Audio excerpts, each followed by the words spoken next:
Good morning, good morning, good morning, good morning, good morning, everyone.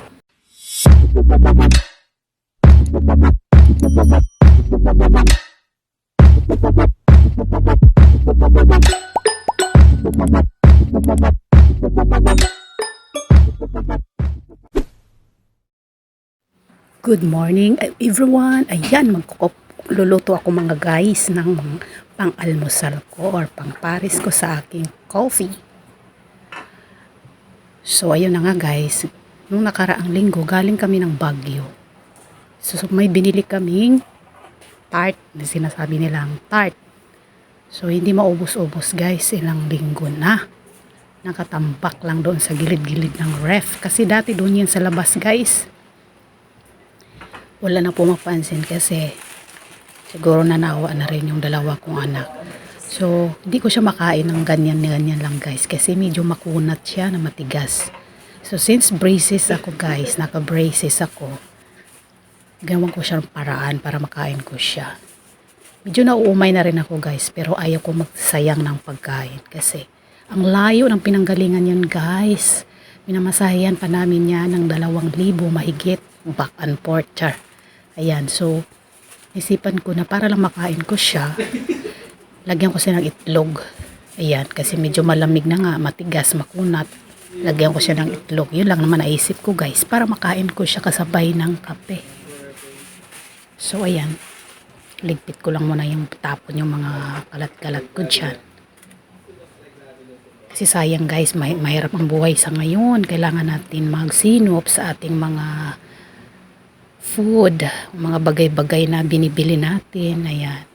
Huwag tapon ng tapon. Ayan. Basta pwede pa nang makain. Kainin natin guys. Ayan. Saka bibili lang tayo ng kaya lang natin ubusin. Ayan. So ilagyan ko na siya ng itlog.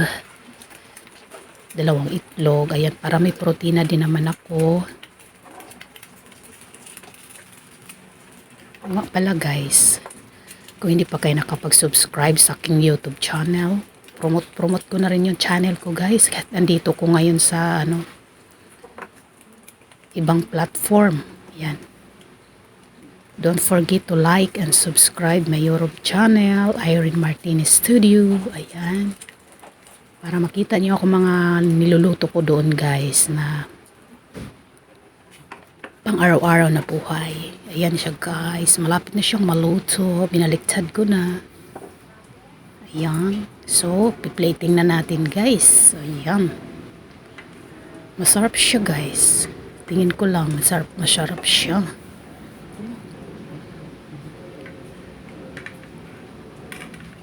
So, ayan na yung ating finished product. Ang ating tart egg. Ayan. Ano ba tawag niyan? Egg tart.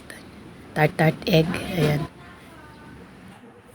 So, ayun guys, gagawan ako ng coffee. Ayan, titimplan ako ng coffee para sa aking almusal.